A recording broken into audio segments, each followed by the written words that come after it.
क्योंकि मैं सरकार के इस इलीगल काम को नमन नहीं कर सकता, मैं अपना जो समाज को उसके सामने नहीं झुका सकता। अच्छा, तुमने यहां से मूर्ति हटा के वहां लगा दी, हम वहां भी हाथ जोड़ लेंगे, माला चढ़ा लेंगे।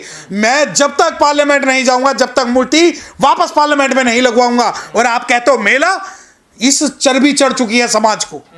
आप कहते हो मेला लगाना है, परमिशन नहीं मिल रही। किस बात की परमिशन चाहिए? किस बात की? कि सरकार ने जो आपकी मूर्ति हटाई है, बहुजन समाज जो है छाती खोल के, हाथ खोल के उसका जो है अभिवादन कर रहा है, स्वीकार कर रहा है। आपने पार्लियामेंट के बाहर बाबा साहब की मूर्ति लगा दी, हमें स्वीकार है। अरे जब भारत के, दिल्ली के, एनसीआर के लोगों को पार्लियामेंट पे प्रोटेस्ट करना चाहिए था कि मूर्ति वही लगेगी, ये लोग अपना स्टॉल लगाने के लिए और खीर पूरी बांटने के लिए संघर्ष कर रहे हैं। क्या यही संघर्ष था बाबा साहब डॉक्टर भीमराव अम्बेडकर साहब का? और आप कहते हैं कि नहीं पुलिस परमिशन नहीं दे रही। अरे मत जाओ ना पार्लियामेंट। क्या मैं चोरी कर रहा हूं? क्या अगर मैं पार्लियामेंट में जा रहा हूं, मैं पीछे गली से क्यों जाऊंगा बाबा साहब पे माला चढ़ाने? मैं अपने बच्चों को साथ लेके जाऊंगा तो क्या मैंने कुछ गलत काम कर लिया? मैंने कोई क्रिमिनल ऑफेंस कर लिया? मैं तो उसी प्रकार छाती चौड़ा के जाऊंगा जिस प्रकार मेरे पूर्वज जाते थे, मेरा समाज जाता था। तो आप परमिशन देने वाले दिल्ली पुलिस है कौन? कौन है दिल्ली पुलिस परमिशन देने के लिए?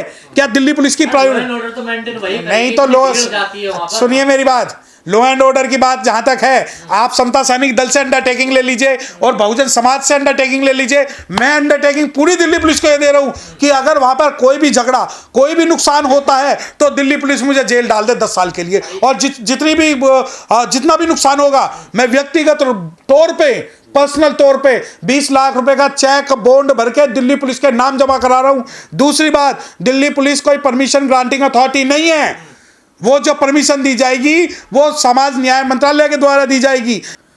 मत जाओ, कर दो आईटीओ चौक जाम। मैं कह रहा हूं सबसे पहले चलने वाला मैं हूं। तो आंदोलन तो हुआ, उसके लिए कोई आंदोलन नहीं। वो सुनो, ऐसे आंदोलन की जरूरत नहीं है, मीठा मीठा गप गप फिक्का फिक्का तू तू। आंदोलन के नाम पे 2 फेसबुक पोस्ट और 2 व्हाट्सएप मैसेज फॉरवर्ड करना आंदोलन नहीं है। जब 1992 में, जब 1990 में मूर्ति लगी थी तो हमारे पूर्वजों ने लाठियां खाई थी, डंडे खाए थे, जेल भरो आंदोलन किया था, तब जाके मूर्ति लगी थी। कोई खैरात में नहीं लगी। और इनकी खैरात की मूर्ति जो तुमने बाबा साहब का अपमान किया है, उस अपमान को मैं सलाम करने 14 अप्रैल पे जाऊं, इतना जमीर जो है गिरा हुआ नहीं है हमारा। आपके प्रतिनिधि ने तो उसे एक्सेप्ट कर लिया, वहीं फूल चढ़ाने, माला चढ़ाने। नहीं तो वो गलत है ना। अब माला क्यों? सांसद तो सब तो सांसद, जो मेरे सांसद जिन्हें 131 सांसदों की आप बात कर रहे हो, उनके मुंह में दही जमी हुई थी जब चुनाव से एक दिन पहले बाबा साहब की स्टैचू हटाई गई। अब आप कहते हैं कि नहीं हम तो जाएंगे जरूर क्योंकि वो बाबा साहब की स्टैचू है। बाबा साहब की स्टैचू दिल्ली के कई कोनों में लगी हुई है, मेरे गोंडा में लगी हुई है और जगह पे लगी हुई है, उन पे आप माला चढ़ाओ। दूसरी बात, आप अगर सरकार की इस बात का समर्थन करते हैं कि हमने मूर्ति हटा दी और पूरे समाज को हम यहां ले आए, तो बिल्कुल वहां जाना चाहिए। अदरवाइज आपको अगर अस्मिता और मान सम्मान की बात है तो नोएडा में माला चढ़ानी पड़ेगी। तो आप चाहते हैं दलित प्रेरणा स्थल नोएडा में जाए? बिल्कुल, मैं तो ये चाहता हूं, परंतु अब आपके पेट में दर्द होगा कि नहीं वो तो बहन कुमारी मायावती ने बनाया, वहां नहीं जाएंगे, वहां नहीं जाएंगे। हाँ, भाजपा ने जो मूर्ति हटाई है वो मूर्ति हटा के पार्लियामेंट से बाहर लगा दी, वहां हम संतुष्ट हैं, वहां फोटो खिंचवा लेंगे। मुझे एक बात बताओ, क्या समाज के पूर्वजों के संघर्ष को मैं भूल जाऊं?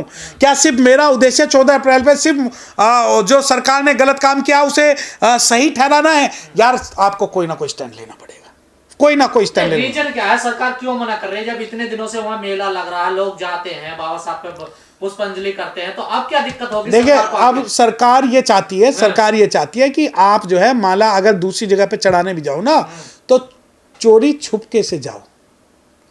वहां माला, मेरी एक बात समझिए, जब 14 अप्रैल से जब से ये प्रोग्राम शुरू हुए हैं, वो एक क्रांति के हब बन गए थे।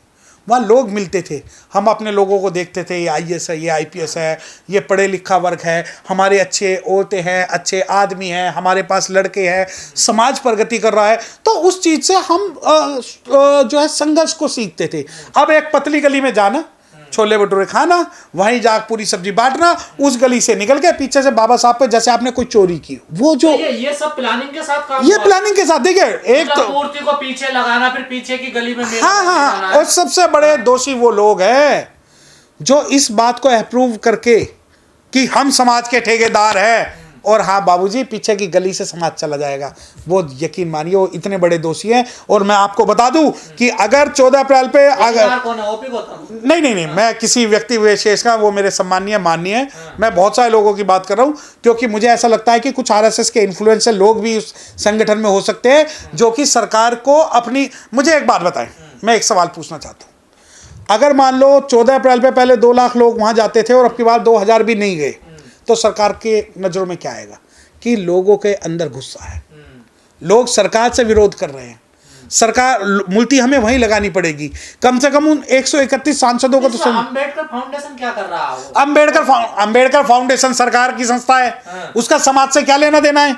क्यों सामाजिक संगठन और फाउंडेशन नहीं है? नहीं है तो सरकार जारी करती है, का पूरा प्रारूप तो वही बना। तो अब वो नहीं, अब देखिए वो सेफ्टी वॉल्व है। अम्बेडकर फाउंडेशन तब तो नहीं आती जब दिल्ली में वाल्मीकि समाज का जो है चलाने नहीं दिया जाता।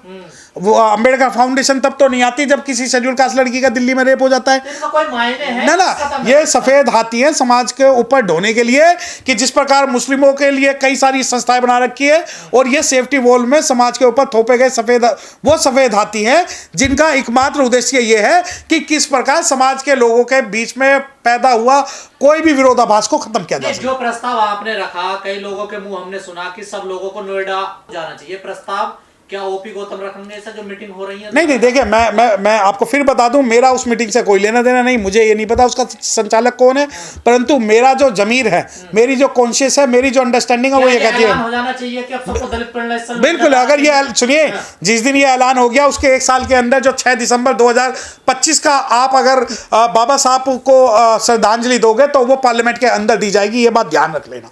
अगर वहां हमारे लोग नहीं गए और हमारे लोगों ने उनके गलत एक्ट का कोई भी विरोध नहीं किया, तो उन्हें लग जाएगा कि समाज मरा हुआ है, समाज की अस्मिता मरी हुई है, समाज का कॉन्शियस मरा हुआ है, और हमने बाबा साहब की स्टैचू जहां मर्जी लगा दें, ये समाज वहां भी आएगा। अगर ये ऐलान होता है कि नोएडा, दिल्ली के लोग नोएडा जाएंगे बाबा साहब को स्टैचू पे माला चढ़ाने, तो यकीन मानिए इस सरकार के अंदर जो है कपकपी पैदा होगी। नोएडा में तो कई सारी मूर्तियां लगी हुई हैं पार्क में, वहां जगह भी आपके पास है, वहां स्टॉल भी लगाओ, वहां गाड़ियां भी लो, और वहां जितना भी है आप लेकिन वहां आपकी नाक कट जाएगी ना। फिर आप जो है, आप ये आपको ये कहना पड़ेगा कि नहीं, वो तो बहन कुमारी मायावती ने बनाया है, तो समाज की ना। नहीं, तो ये सवाल उनसे करिए ना।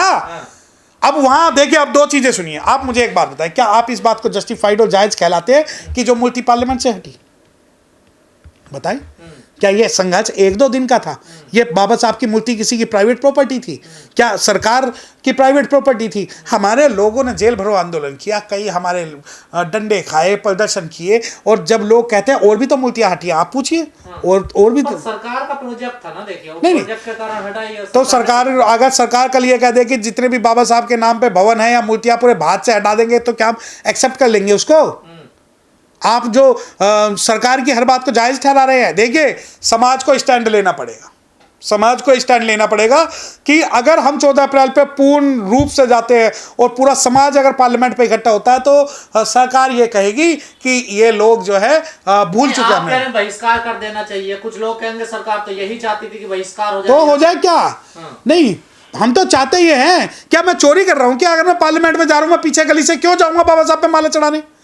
मैं अपने बच्चों को साथ लेके जाऊंगा, तो क्या मैंने कुछ गलत काम कर लिया? मैंने कोई क्रिमिनल ऑफेंस कर लिया? मैं तो उसी प्रकार छाती चौड़ा के जाऊंगा जिस प्रकार मेरे पूर्वज जाते थे, मेरा समाज जाता था। तो आप परमिशन देने वाले दिल्ली पुलिस है कौन है दिल्ली पुलिस परमिशन देने के लिए? क्या दिल्ली पुलिस की प्राइवेट नहीं? तो लो, सुनिए मेरी बात, लॉ एंड ऑर्डर की बात जहां तक है, आप समता सैनिक दल से अंडरटेकिंग ले लीजिए और बहुजन समाज से अंडरटेकिंग ले लीजिए। मैं अंडरटेकिंग पूरी दिल्ली पुलिस को ये दे रहा हूं कि अगर वहां पर कोई भी झगड़ा, कोई भी नुकसान होता है, तो दिल्ली पुलिस मुझे जेल डाल दे 10 साल के लिए, और जितना भी नुकसान होगा, मैं व्यक्तिगत तौर पे, पर्सनल तौर पे 20 लाख रुपए का चेक बॉन्ड भर के दिल्ली पुलिस के नाम जमा करा रहा हूं। दूसरी बात, दिल्ली पुलिस कोई परमिशन ग्रांटिंग अथॉरिटी नहीं है। वो जो परमिशन दी जाएगी वो समाज न्याय मंत्रालय के द्वारा दी जाएगी। रही बात, आज से पहले जब हमारा समाज 30 साल से वहां जा रहा है, कितने वहां झगड़े हुए? कोई झगड़ा नहीं हुआ। फिर दिल्ली पुलिस को आप बीच में क्यों इन्वॉल्व कर रहे हो? ये लॉ एंड, आप ये कहना चाहते हो कि ये शेड्यूल कास्ट जो है लॉ एंड ऑर्डर बिगाड़ते हैं, इसलिए दिल्ली पुलिस मना कर रही है? क्या दिल्ली पुलिस के पास कोई डाटा है? दिल्ली पुलिस जो है, दिल्ली पुलिस के पास जितनी रिजर्व में फोर्स पड़ी हुई है, मत भी लगाइए ना, मैं कह रहा हूं कि समाज के 50 बुद्धिजीवियों की मीटिंग मैं कल या परसों पुलिस हेडक्वार्टर में करा देता हूं और वो सभी अंडरटेकिंग लेंगे कि कुछ भी होगा तो हम जिम्मेदार हैं। तो इससे ज़्यादा क्या लॉ एंड ऑर्डर की बात है। देखिए, मैं दिल्ली पुलिस के अंडर में काम नहीं कर रहा हूं, ठीक है। मैं एक एडवोकेट हूं, मैं संविधान के अंडर में काम कर रहा हूं और संविधान मुझे परमिशन देता है कहीं भी बेरोक टोक आने जाने की कुछ कंडीशंस के साथ, और वो कंडीशंस हम मानने के लिए तैयार हैं। देखिए, जब आप मुझसे सवाल ये करते हैं कि मेला लगता है, तो गलत सवाल है आपका। मेला लगता था, लगता है नहीं। और दूसरा लगता था, लगता decide हो गया, अब नहीं लगेगा। नहीं, मेरी बात सुनिए। हाँ। आपको क्या मेला लगा के मेले का सामाजिक संघर्ष करना है या बहुजन समाज की अस्मिता का सामाजिक संघर्ष करना है? जब 2024 में बाबा साहब डॉक्टर भीमराव अंबेडकर साहब की स्टैचू पार्लियामेंट से हटा दी गई, तो क्या बहुजन समाज का जमीर इतना मरा हुआ है कि वो अगर दिल्ली के बाहर बाबा साहब की स्टैचू स्थापित कर देंगे तो हम वहीं जाएंगे सरकार के कहने पर?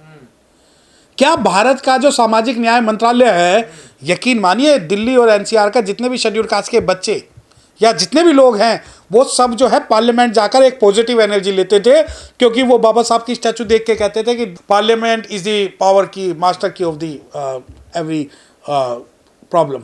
ठीक है, आज कहाँ से आप, मेरा एक सवाल खुल के मैं आपके चैनल के माध्यम से इस बारे में एक सवाल करना चाह रहा हूँ। नहीं, आप लोग कहते हैं कि मूर्ति प्रतिमा हटा दे, प्रतिमा हटाई कहाँ, वही तो लगी दूसरे स्थान, थोड़ी जगह तो चेंज कर दी। हाँ, तो वही तो सुनो। अच्छा, एक बात बताओ, पहले जो 14 अप्रैल पे जो लोग जाते थे बाबा साहब डॉक्टर भीमराव अंबेडकर साहब को नमन करने उस पार्लियामेंट स्ट्रीट से, वो हमारे त्योहार थे, क्योंकि हम ना होली बनाते ना दिवाली बनाते। हम जितने भी लोग जाते थे वो भंडारा लोगों से मिलने, वो सभी लोग उस पार्लियामेंट स्ट्रीट पे जाते थे और जाके वो एक पॉजिटिव एनर्जी फील करते थे, लोगों से मिलते थे। उसके बाद में वो अभी भी तो जाएंगे ना? नहीं, अरे नहीं जाएंगे ना। आप मेरी बात सुनिए और मेरी बात समझिए कि वो ना तो जाते थे और ना ही वो जाएंगे, क्योंकि पहले जो लाइन थी वो लाइन पार्लियामेंट स्ट्रीट की थी। दूसरी बात, बाबा साहब पे माला चढ़ाना 14 अप्रैल को ही अगर आपका अंतिम उद्देश्य है तो अपने गांवों में, अपने कस्बों में उन बाबा साहब की स्टैचुओं पे चढ़ाए जहां से आप संगत सीखते हैं। तो आप क्या चाहते हैं, मेला लगना चाहिए, नहीं लगना? ना, मैं तो चाहता हूं कि ना तो लगे मेला, अरे ना ही शेड्यूल कास्ट का कोई व्यक्ति वहां जाए